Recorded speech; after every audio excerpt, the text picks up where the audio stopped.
Hello, fellow travelers, and welcome to another episode of Vertical Stars Podcast fourth season. My loyal listeners, thank you for continued support. Enjoy this amazing interview because Saladin Ahmed boards the mothership to discuss Wolverine from Marvel Comics. Now come aboard as we go traversing the stars. Hi, Mr. Ahmed. Thank you for coming to Vertical Stars Podcast. Thank you for having me. It's my honor. Like I said, I'm a big fan of Wolverine and Justice League Red, so I want to thank you for coming on the show. I start with a question of inspiration. What inspired your love for comics and who are your earliest influences? Inspired by love for comics. I think mostly, my dad was actually a bit of a comics nerd in his youth. So, there were things lying around that I got into later. But I think mostly it was just that I was into stories but didn't love reading at school. And so comics were sort of like this very accessible way to dig into all these different stories featuring all these weird characters I'd never seen before. You know what I love is when people talk about comic books, they seem to forget that I think they said per comic, there's more unique words in a comic book than most books read at younger age groups. Yeah, that's probably true. I learned a lot of vocabulary from Marvel Comics for sure. And what does it feel like to go from being a comic book buyer, especially a second generation comic book buyer, apparently, to a writer of some of the biggest comic book series now in the industry? Yeah, it's. I mean, it feels amazing. It's been a journey for sure getting there. I didn't get start working with Marvel until I was in my 40s, and so I lived a lot of life, did a lot of various things, other kinds of writing, other kinds of jobs, and so when I came to it, I came to it from a place maybe where if I were younger, I probably wouldn't have appreciated as much kind of Hmm. everything that you have to go through to get there. But it's both a dream come true and a real job, which is a very interesting balance once you get into it. And like so you're writing Wolverine, who is arguably one of the biggest names in Marvel. I mean, some people say Spider-Man, but in many ways, Wolverine has now become as big of a household name as Spider-Man, especially thanks to the films and all that other stuff. And you are taking over Wolverine right off the Benjamin Percy Wolverine series that had the massive Sabertooth War storyline that was, long and huge and very well loved. When you were thinking about your series, how much of a direct continuation did you view it from what came before? It's interesting. Previous to this, I'd done a run on Daredevil, which I picked up after Chip Zdarsky's also beloved run. And, with that book, there's more of a history of connective tissue between runs, right? And so, like, I almost felt a responsibility, even though we were starting with a new number one and we could kind of have whatever kind of start we wanted to.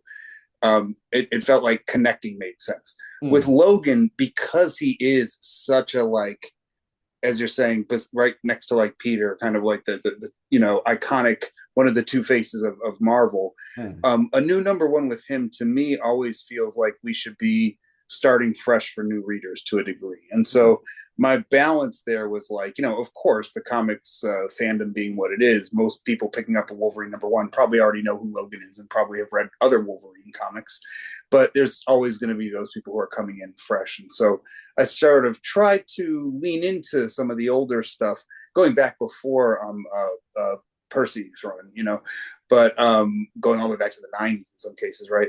But still tell a story that made sense if you started with our number one, and that was the first Wolverine comic really that you'd ever read. Now, the thing interesting with Wolverine, is defining the character. There's people usually put him in the box of anti-hero. There's definitely a heroic quality to him. There's sometimes almost like a samurai-ish quality to how something they show up his books. At the same time, you would think if you asked Logan, he would definitely say not a hero whatsoever. Definitely not view himself that way in the least, partly because he's very self-deprecating in many ways and how he views himself and the established side of him. Do you view him as hero, anti-hero, kind of just a guy who gets involved with things, sort of like almost like the Hulk TV show from the 80s where he's kind of going around getting involved Sad in things, music. not looking for anything? I think that there is a script or two where I literally in the script direction say, imagine the sad Incredible Hulk music playing, right? That's So awesome. as Logan walks away. So, but no, I mean, to me, I think Logan would probably be the first person to tell us that never trust a guy who calls himself a hero, right? Like it's like somebody who tells you how funny they are or how smart they are is like smart people don't talk about how smart they are. If you're funny, you're not telling me that. And it's the same with being heroic, right? Like I don't think Captain America would call himself a hero, right? But like that's part of being heroic to me is not leaning into that. But of course, yeah, like Logan goes pretty far in the other direction than Cap in terms of what we kind of in the parameters of what we might consider a hero versus something darker. Logan's certainly kind of on the one extreme. For me, um, I I like different kinds of Logans depending on where he is. I think like Batman, right? The best kind of takes. Whereas like Peter Parker's pretty similar wherever you use him, right? Hmm. I think a character like Logan is more like a Batman, where you really are going to evoke different parts of him pretty deeply, depending on the kind of story you're going to tell. So, say if I were writing a team book, right? I love the kind of grumpy but lovable old mentor Logan, and there's a bit of that in our book. But when you're doing solo Logan, there is that Ronin quality, that guy on the road who can never quite find his peace and carving his way through the world. I do still very much consider him. I don't know, hero villain. I don't know what those words mean outside of like we put characters in those boxes, but they sometimes surprise us with what they do. And for me, Logan's a guy who does good. He's a guy who does good. He's a guy who will uh, sacrifice things that he wants and sacrifice his own happiness for good for other people. And that's really, to me, about as classically as you can define a hero. And I think one thing that you're touching on, we'll get a little more deeper in depth on in the most issue. I think it's issue 13 was the one that's most recently been out. The Don Mafia one, which was a really good issue, is the sense of underneath the anger of him, underneath the violence and everything else, is a deeply honorable individual. He feels that through and through, and in many ways, I would argue, in my opinion, that's like a saving grace. No matter how horrible he may do or fall at times, that honor always stays part of him. Do you think that's the most important part of him, or would you say something else? Yeah, I think he is somebody who is going to do anything he can to keep his word, and I think that's we live in a world where many people, including ourselves, at any given time, we might not always be able to do what we say we're going to do. Right? We try to, but it's a hard thing. And Logan's someone who is going to go through hell or high water to do what he said he's going to do. Right? But for me, really classically, the thing that I love about him almost more than that, it's the way his. Sorry, my dog's yapping Oh, in the no back. worries. Dogs make many guest appearances on this show. uh, for me, it's the way that his powers almost echo his coolest personality trait to me, especially these days, which is he's just a guy who gets back up, right? Hmm. Like nothing keeps him down forever. And I think that's something that we all this healing ability, this ability to come back from anything in a time when we're all just like reeling with constant punches from life, from the world. Like that's what I want to like show as Hmm. like as something cool and something to kind of fantasize about, because that's part of what comics do is we fantasize about. I came to Logan when I was in God Loves, Man Kills, the Yep. X-Men graphic novel. I'm old as dirt, so this is like in the '80s, right?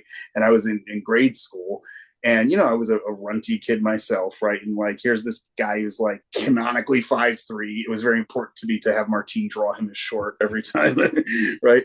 And who's out there kicking butt and standing up for his kind of marginalized people. I do come from a kind of marginalized community, and to me, that's there are a lot of functions for a comic book, but one of the core functions is to give people something to fantasize about in a world that sucks a lot of the time. No, I think that's awesome. And the other thing interesting about Wolverine, and I might be reading too much into it, but I don't think I am.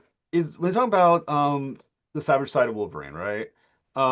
They Berserker rage, all that stuff, and they talk about how the savageness is part of his mutation.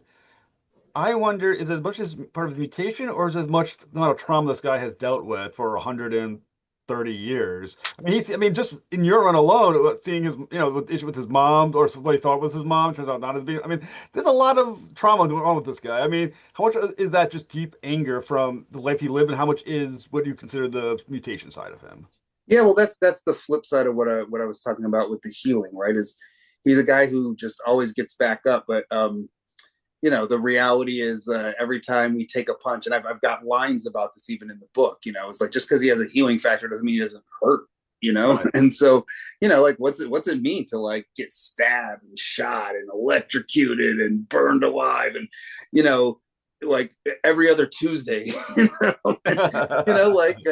like especially as I hit middle age and I've got a body that aches and complains all Yeah. the time, and I've got teen kids and a dog and a household that, so I just keep pushing through it, right? But you still hurt, even though you can keep pushing. And so to me, that's like Logan is that he is hurt. He's hurting on the inside, he's hurting on the outside, and he keeps doing what has to be done.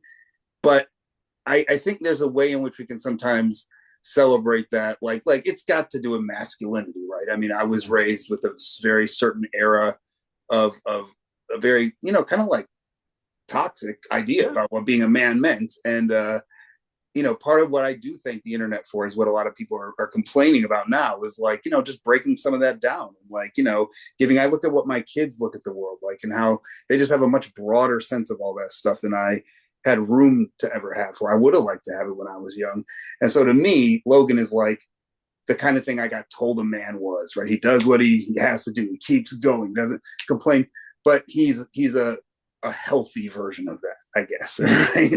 And that's the other fantasy there is like how to embody that without all the BS that sometimes comes along with it. And I think the other thing that you did in you've done your series so far that I think is fascinating is that though it's more sprinkled in than a feature, the inclusion of Nightcrawler from time to time Yeah. in the Yeah. series, who is a wonderful character, and it's interesting foil for Wolverine. Here's a guy who kind of thinking to myself like Nightcrawler looks on the outside the way Wolverine probably feels about himself on the inside. Oh, that's interesting. Yeah. You Yeah. know, Yeah. and That's funny. Huh. yeah, and you have Nightcrawler who deeply faithful, has this bigger thing with Wolverine. I kind of feel like kind of very much is in the moment type guy. He's not probably thinking Yeah. as much spiritually as Nightcrawler tries to do.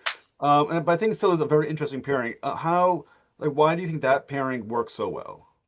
I mean, for me, yeah, it's about a kind of friendship that you can have between somebody who looks at the world a little bit more optimistically, and Mhm. somebody who looks at the world a little bit more from a grimmer place. But I think that Logan can ground Nightcrawler. My version, and again, people have done different versions of Kurt. I love the way Gail's writing him right now in the main book. Um, I love a very freewheeling, fun-loving.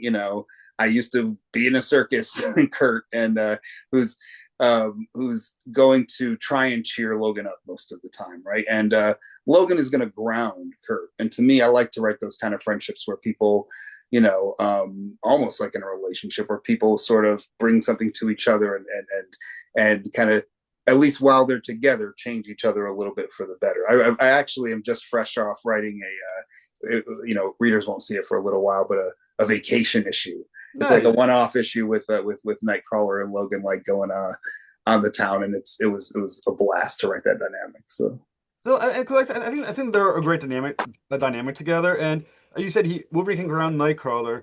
Can Nightcrawler bring, I don't want to say necessarily faith, but optimism to Wolverine? Or, I mean, after 130 years, is there a place for light in 130 years of misery?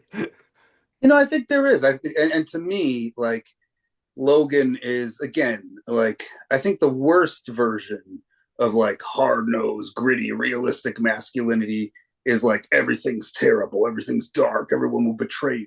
But I think Logan's not stupid. He's lived 130 years and he's seen both sides, right? He's Hmm. seen that people can be absolutely terrible to each other, the worst thing you can imagine. And he's also seen a lot of good people. He's met a lot of like sweet kids, who've like stepped up, when the time has come. He's met a lot of like had mentors who are sort of kind to him when the world was harsh. He's had, so he's encountered and he's in turn sort of brought that to other people. One of the things that I've loved writing in this run is we have a version of Wendigo, the monster Wendigo, who is unlike most versions, is actually sort of still human on the inside. Is essentially a teenage runaway, and he looks at Logan almost like a Spider-Man, right? The question you asked earlier, is he a hero or anti-hero? Most people would very solidly say, well, Logan's an anti-hero, or at least he's a grim hero. He's a hard PG-13, if not R-rated hero, right?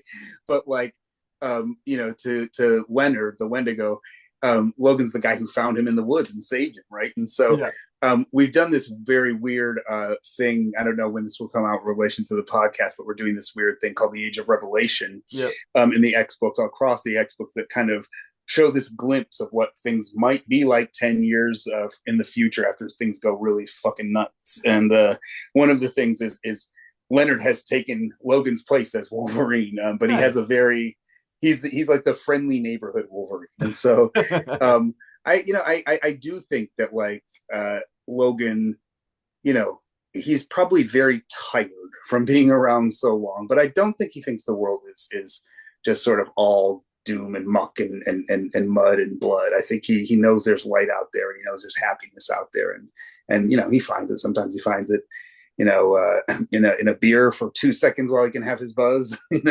Sometimes he finds it just hanging out with friends. Sometimes he finds it in nature. I think that he does know how to enjoy life once in a while when he remembers how to. Well, if memory serves, around issue 3 or so, at the end of the Wendigo storyline, Nightcrawler does pop back up. I don't know if that's a pun or not, but he pops back up.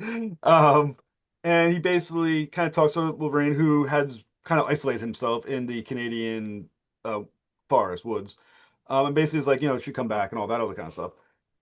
From Wolverine's perspective, does he feel, is it safer, in his opinion, to not be part of the team than it is for the team, not for him, than it is for him to join them? I think, obviously we had the timing was a little.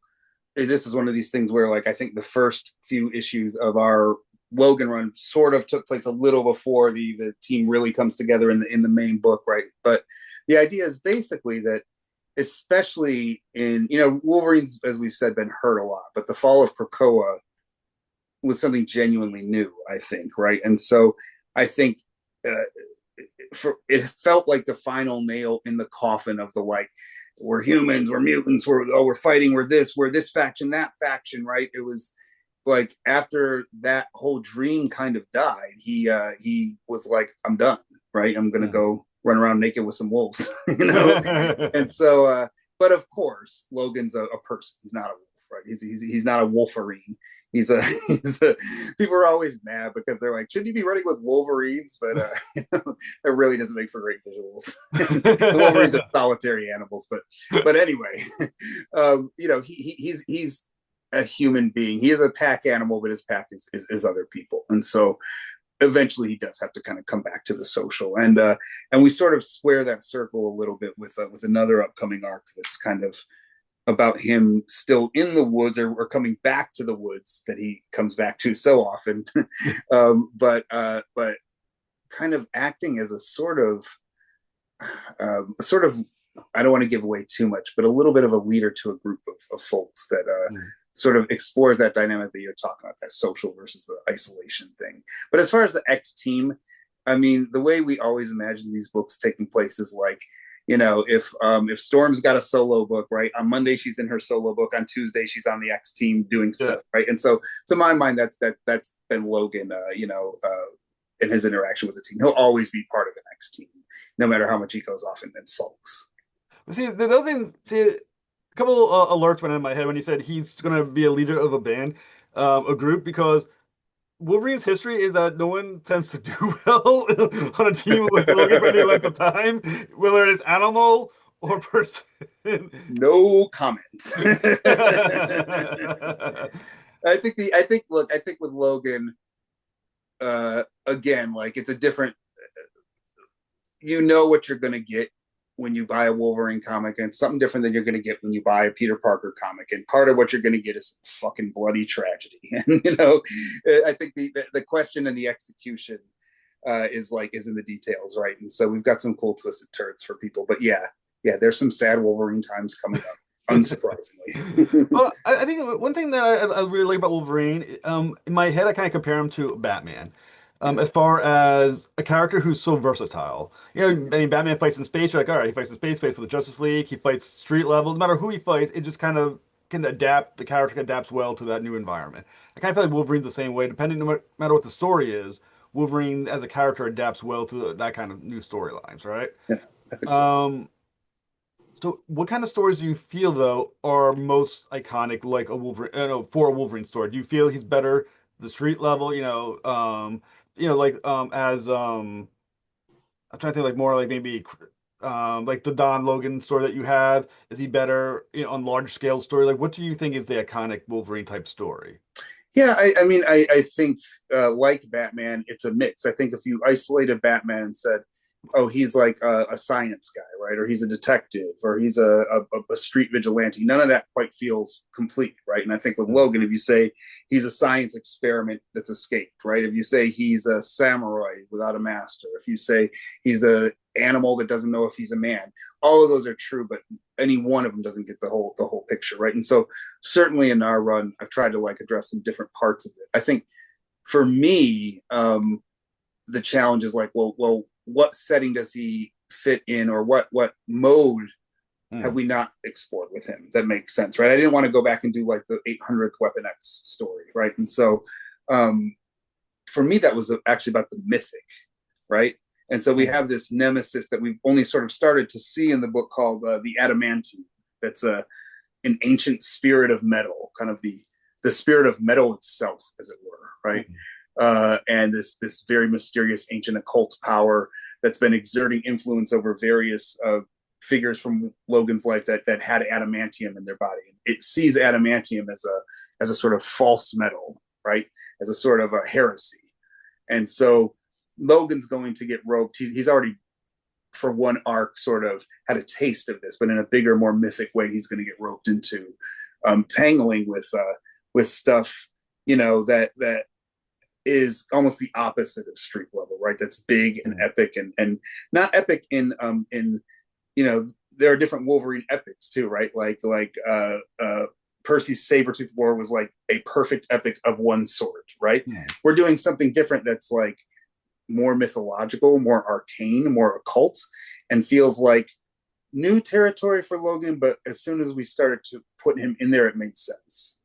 Well, I think with Wolverine, I mean, considering the length he's been around, I feel like he's not credited with the depth of intelligence and character and everything else as some other characters. He gets so immediately tied into the berserker part of him, but he would be for a character. I mean, he's much smarter and more capable than from a psychological, mental standpoint, intelligence standpoint, than I think people give him credit for. Would you agree or?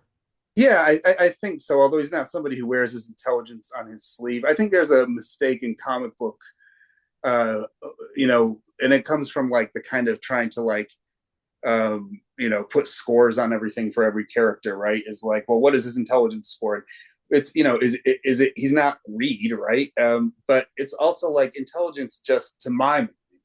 I grew up around a lot of people who had very little education who are still very smart, and intelligence isn't just like how well do you know technology, right? It's like, do can you read a room, right? Hmm. Do you know what's what when you're walking down the street at night? Like that to me is all forms of intelligence, right? Hmm. And Logan has that street smarts, that ability to size up people, that like read of a situation that to me is very much a part of being smart, right? Hmm. And so it's a different sort of intelligence on display. In the more classic sense, we could talk about him being like a military strategist and stuff like that. But to me, it's like it's knowing people, it's knowing like situations that is the kind of smarts that I like in Wolverine. So when you're talking about the kind of like the avatar of metal, I mean, if I'm understanding how the characters or the entity is going to play out, the existence of this entity, what does that mean for Wolverine? I mean, he's seen a lot in his time, a lot of people, God, spirits, every possible iteration of living entity possible. What does it mean for him for this thing to know that this or find out this thing exists? I think the distinction for me is just that it's much more personal, right? Like literally, we called our first volume "In the Bones," right? The first trade, and to me, that's what it's about. Is like this is this isn't just like, hey, Wolverine got dropped into hell. It's like the hell is inside him, right? Not because he's a berserker, but because there is this part of him, right? There's this part of him that is foreign. The metal inside him is not something he was born with, Hmm. right? Metal is something that people dug out of the ground, and and so adamantium is made in a lab, and that's why it's a false metal. But it's a thing that people make, right? And so the fact that that's such a literal part of him is I don't know. There's some like weird mind fuck in there, and then I think we dig into that and literalize it with this kind of spirit monster thing that is really cool to No, stage. that sounds awesome, but also what I found kind of interesting. Like you just like I said, issue 13, you had like a what seemingly is a one shot with the Don Logan story, right? Um, Now partly it's just a fun issue, very interestingly done, but does that have dividends later? Is there going to be future stories with the Donna Adiyamo, and does that play a bigger role in the future? I don't want to spoil anything, but for me, Okay. like it's like establishing the fact that Logan used to be a super spy, right? It's like how can you not use that then later, right? Yeah. So that's about all I'll say. Um, can you weigh in if you think Wolverine did the right thing by helping her? Because on the one hand, he did help, but on the other hand, I'm thinking to myself, you did help a mobster. I mean, I don't know if that's really a win Yeah. in any way that was going to play out. Yeah, I like this is um the world of like comic book slash movie mobsters, right? Where like Yeah. somehow they're still good guys. What we don't really see is like the like mom and pop store that her goons are shaking down probably, but to me that again is like that's Logan classically, and he says this at the end, right? That he's just kind of like he's hero villain, like these are kind of like words to him. He's just kind of like tries to do the right thing in the moment and keep moving, and so I think unquestionably like the choice between this kind of more orderly underworld and like just pure gangland chaos that was going to erupt if he didn't act. I think he made the lesser of two evils choices, which I think is a pretty defining feature for Logan. And the other thing you mentioned too is the Age of Revelation story that's coming up, right? Hmm. When you were starting the series, how much notice did you get that this was coming up? Is this woven into the fabric of the actual series, or this is just kind of like a one-off? Um, Not really what if. Well, I guess it's sort of a what if because this is the future. No, it was almost the opposite. Like we were told like basically like you can do some crazy shit basically but don't just do it and then like make it not mean anything was the idea. Okay. So the stuff we're planting with this kind of idea of Leonard taking on this role of Heather Hudson playing a role that I don't want to get too much into, but that like is going to be fun, I think, for people who dig Alpha Flight. Um, those are things that ideally down the road we will see sort of dividends from. Now, like the thing about the Marvel universe is the pieces are always moving. There are various Hmm. events in play. Somebody comes up with an absolutely brilliant new, no, Doctor Doom has to do this, and everybody in the office goes, yeah, that's it. You're right. Let's change what we were gonna do. So you never know exactly, but yeah, absolutely. Those dividends are meant to mean something rather than just be like, here's a story that just sort of happens in Fantasyland and doesn't go anywhere. Because it does seem like in the world comic books there's always alternate futures, right? Right. I mean, you had 2099 in Marvel, was a thing, which I think now is a separate universe. Can't Right. quite recall that how that it gets complicated after a while if you think too hard about any of it. DC you have like Batman Beyond, which is kind of like a future, but Yeah. maybe not quite the future. Yeah. The Age of Revelation, is this definitely considered the timeline, or is this a what if timeline? Uh, that I mean, I guess what I would say is, if there's one thing we know about the Marvel universe, right, is like nothing is ever absolutely fixed, right? But it's not a what if timeline either. It's the future, kind of that they have to try to work to stop in that main event book. But that is going to be, that's not an all or nothing thing. So part of what's going to be interesting to see is like um what happens when pieces of this still happen, right? Hmm. And so it's not so much a what if as a like compare and contrast that should turn out to be pretty freaking cool, and that we'll use the coolest pieces from. Because Well, what people we because there are always these alternate timelines, and it is true that eventually most of that kind of gets sucked back into the story fountain that it came out of. But almost always there's some pieces that we dig and that we keep, right? Like Cable comes from that, right? From the yeah. original, like Age of Apocalypse. And so that to me is like, that's the stuff there, is like how can we just make it cool. So eventually you're going to get to 2099 in the actual Marvel verse. It's believe me, as somebody who started reading Marvel comics in like 1984, it's horrific. Now, I might be totally wrong on this, but Age of Revelation connects to Age of Apocalypse or no? I can't quite recall if there's a connection, a through line. There is a connection, although I don't, like basically the kind of central figure in Age of Revelation is connected, but I people can dig online. I don't want to give away. All right. I don't know at any one given moment what's been leaked and what hasn't, and what's been officially said and not. But yes, there's a very very very strong connection. So what can we look forward to in the next issues of Wolverine? Well, let's see. If we're talking after number 13 has just dropped, we are going to get into that kind of leader role that I talked about.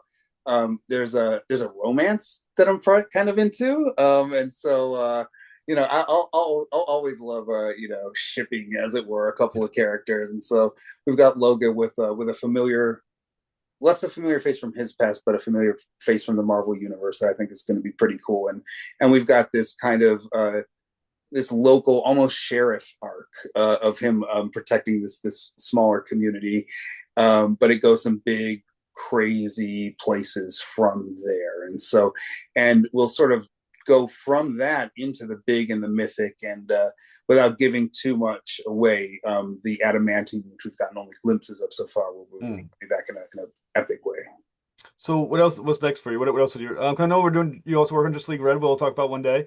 Which, Yeah. by the way, brilliant series. I Oh, do love Red Tornado. And I felt he's great. been tragically underused in the 50 years of his character's life. Yeah, he's super relevant now with the AI stuff too. So very, very, very fun and also intense to write. So what else are you working on?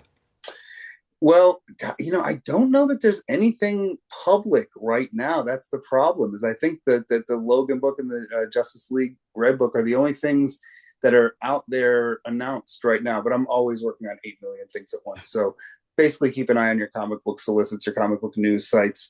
Um, I've been off of social media for 2 long years, actually. Doing just occasionally doing a podcast like this, and that's or a stream, and that's about it. But I am going to be. I've got some big stuff cooking, so I will be back online, and people will be seeing that. Uh, Me blabbing about that soon. Well, that's all because, like I said, it was hard to find you. It took a Yeah, yes, long yes, time to yes, get a hold. intentionally so, but that's changing. That's changing. So I'm excited to kind of share some of the stuff I've been cooking up while I've been gone. Well, Mr. Ahmed, I want to thank you so much for coming on the show. Like I said, whenever you want to talk about Just League Red, I'd be more than happy to. Thank you so much for coming for doing it for me. Thank you. Appreciate you. You have a good night now. You as well.